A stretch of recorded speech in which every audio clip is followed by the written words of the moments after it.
Jai Hind all of you. I'm Dr. Rahul Bansal from Ajay Kumar Garg Engineering College, Ghaziabad. So this one is the next video lecture for electronic devices KC 301. So let us start. So in this video lecture, we will be discussing about the Schrödinger wave equation. Okay.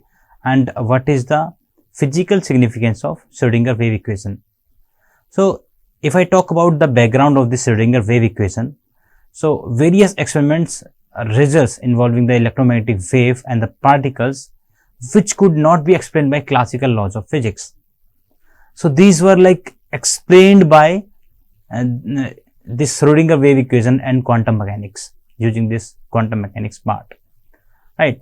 So in 1926, Schrödinger provided a mathematical formulation. Okay, it is called as the wave mechanics. So in this, what they have done is they introduce the quanta which was given by Planck and the wave particle duality principle using the de Broglie principle, right? So what they have done is they combine these all the concepts and give a mathematical formulation for that, right? So how does it like how they make that as possible? So this one is a standard wave equation that is given by this Schrödinger. One second now.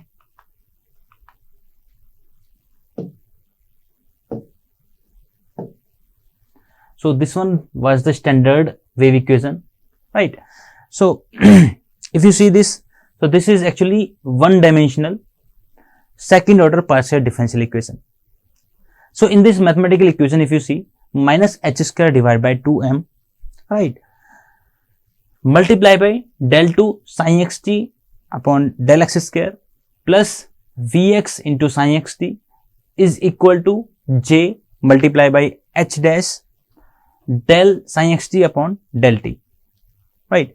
So if you see carefully, this sin xt is actually the wave function, which is the time dependent and position dependent term, right?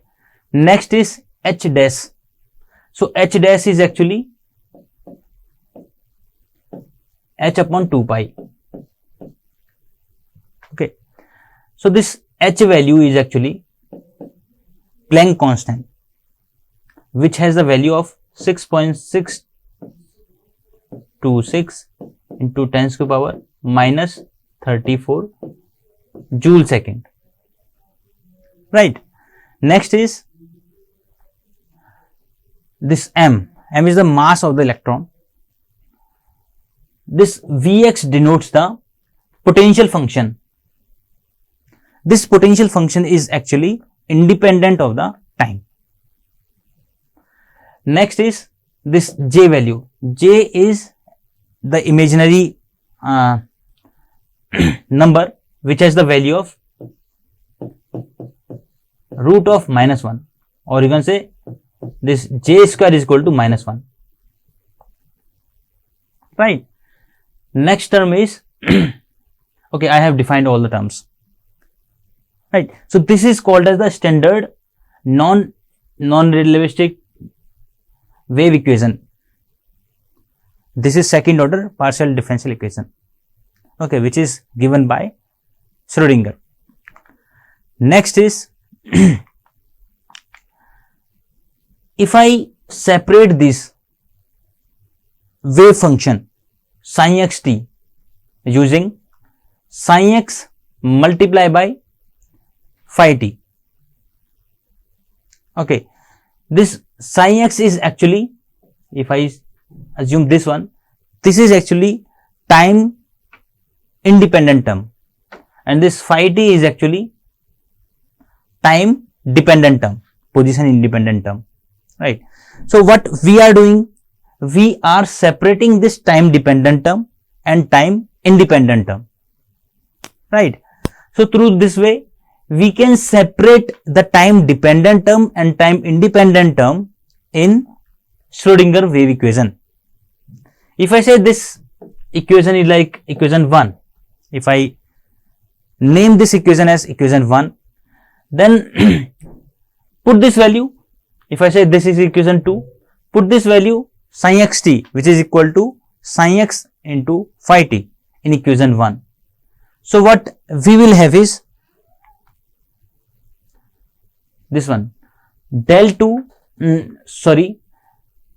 h dash 2 upon m 2m phi t multiply by del 2 sin x divided by del x square plus vx into sin x phi t is equal to, which is equal to j into h dash sin x into del phi upon del t. So this is actually the one step has been like skipped in the previous one. So if I write that one step also, so you can just write the value of this sin xt, which is equal to sin into phi. So what you will have is minus h square divided by 2m del 2 sin x multiplied by phi t divided by del x square plus vx sin x multiplied by phi t, which is equal to j into h dash. This one is like h dash. H dash is having the value of h upon 2 pi. Sin x multiplied by phi t del upon del t sin into phi. Right. So if you see carefully, this term, if I use a different color pen, if you see carefully this term, this derivative is computed with respect to x.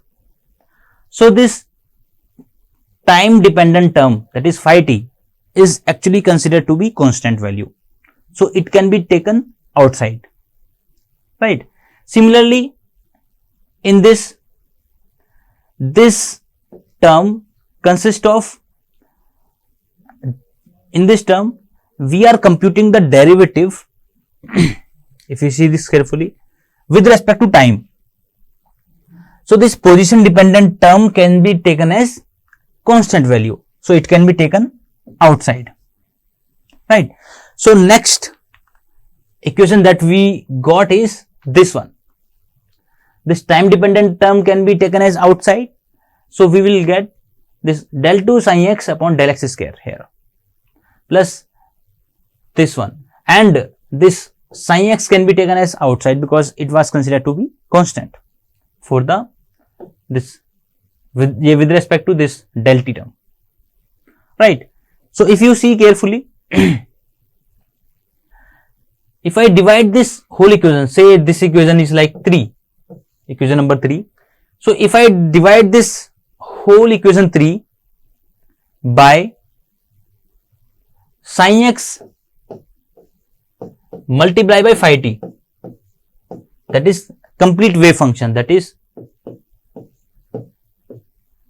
sin xt, right? If I divide this whole equation 3 by this one sin xt wave function, then what we will get is minus h square divided by 2m 1 upon sin x del 2 sin x upon del x square plus vx, which is equal to jh dash multiply by 1 upon phi t del phi upon del t. So this equation we will get, right? Now see this equation carefully. This left hand side term is actually position dependent term, right? And this right hand side term is actually time dependent term. So we can separate this time dependent term and position dependent term, right? And if we put this value as like eta, let me use the eraser first, right?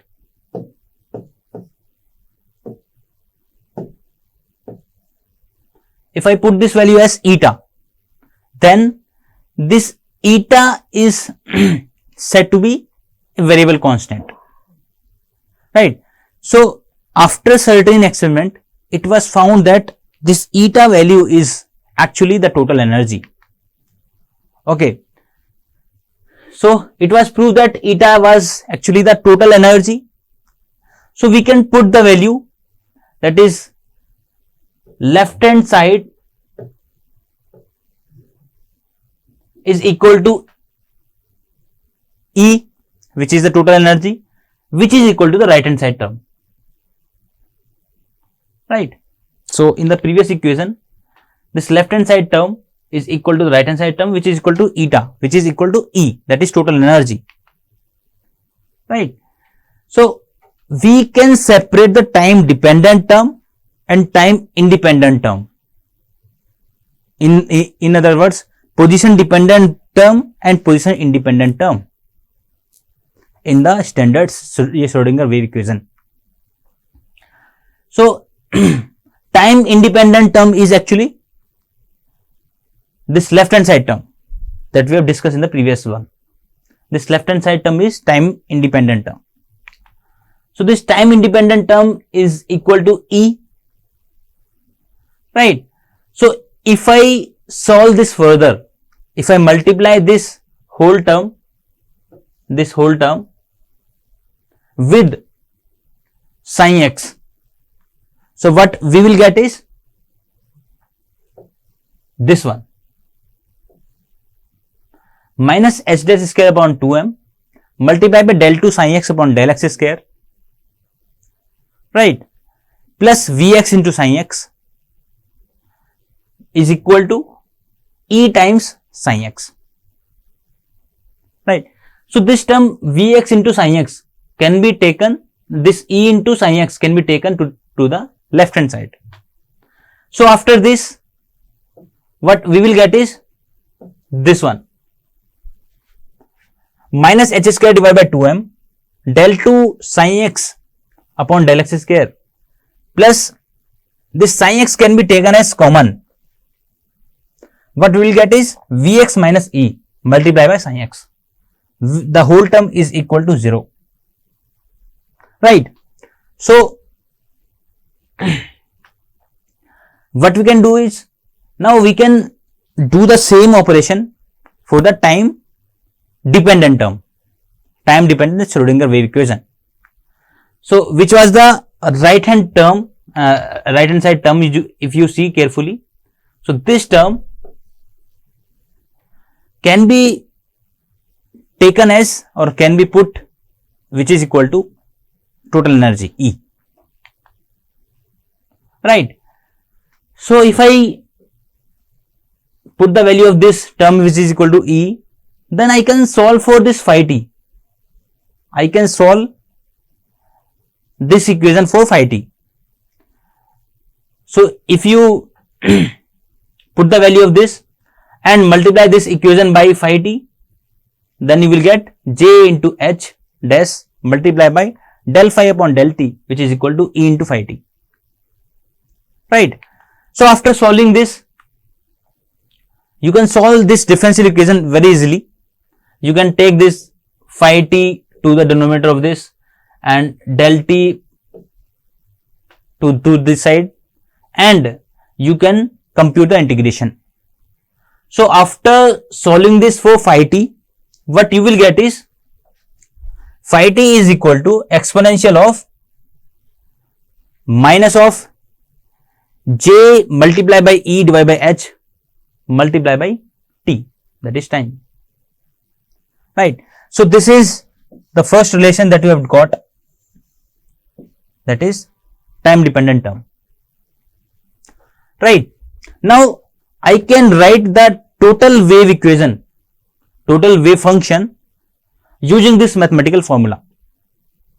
So this sin x t is equal to sin x into phi t, as we have taken previously, right, which is equal to sin x multiplied by this phi t value. Phi t value we have already computed, na? So phi t value is e raised to power minus of j multiplied by e divided by h multiplied by t. Right. So we have the value of sin xt here. Right. Now we can also compute the value of complex conjugate of this sin xt. So this sin asterisk xt, which is the complex conjugate value, which is equal to sin asterisk x multiplied by e raised to power plus j e divided by h dash multiplied by t.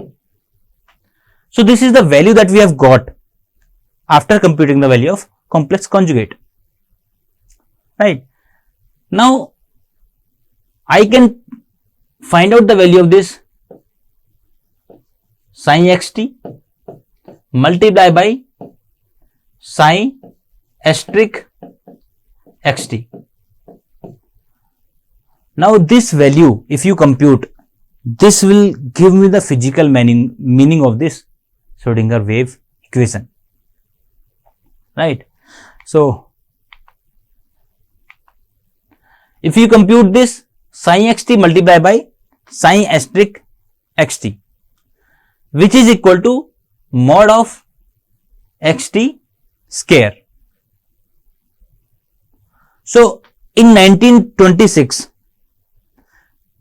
there was a scientist named as Max Born.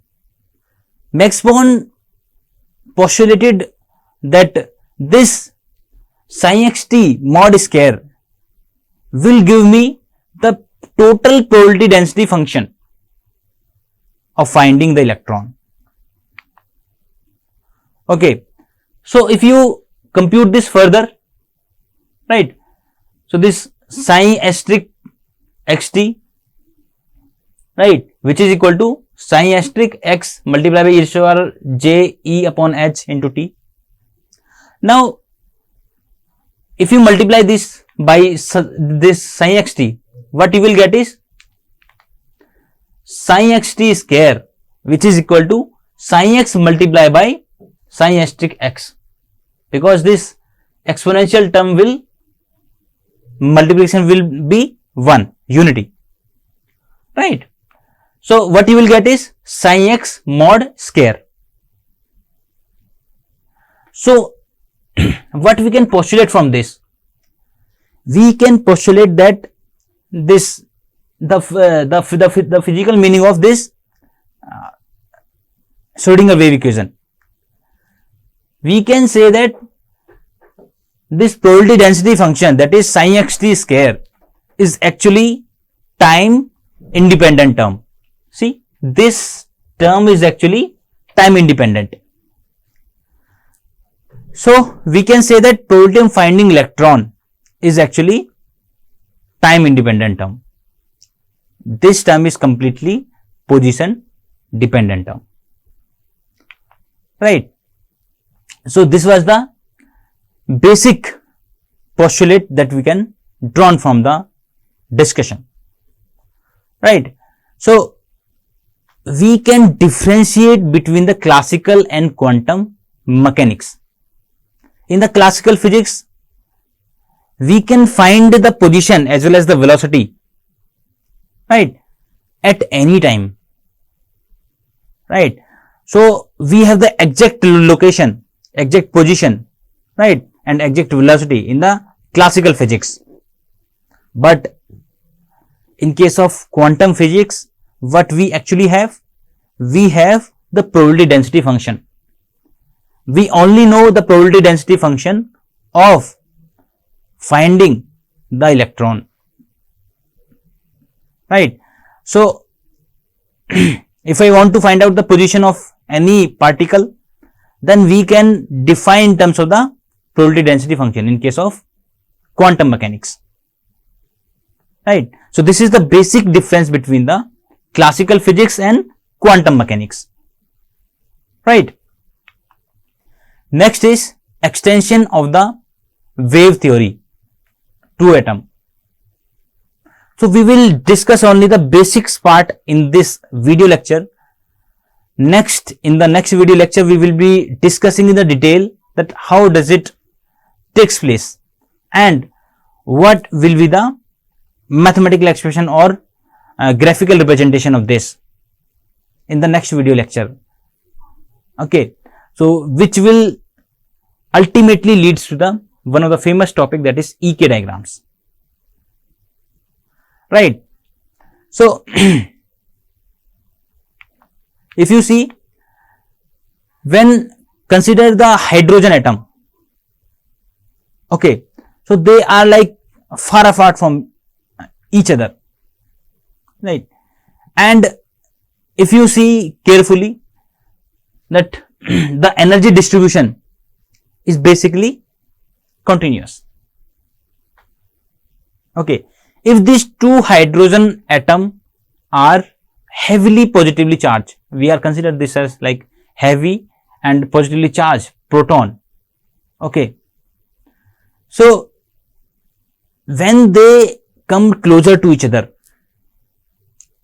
right, so what will happen is energy is quantized in that case, or what you can say, this energy is basically separated. This energy level is actually separated like this, that is E1, E2, E3, E4 and so on. When we come closer to when this hydrogen atom come closer to each other, then this energy is quantized, or you can say this energy is splitted, right? So if you want to find out the value of potential function due to the Coulomb attraction between the electron and the proton, okay, this electron is actually very light with respect to the hydrogen atom, right? So we can define the value of this potential function, which is equal to minus E square divided by 4 pi epsilon naught R, where this epsilon naught value is actually equal to permittivity in the free space, which is a constant value, and R is actually the distance between the two, right? And this E is charge on the electron, which is having the value of 1.6 into 10 to the power minus 19 Coulomb. Now in the next video lecture, we will be discussing about the EK diagram development that leads to the EK diagrams. So thank you all of you for listening this carefully. Thank you.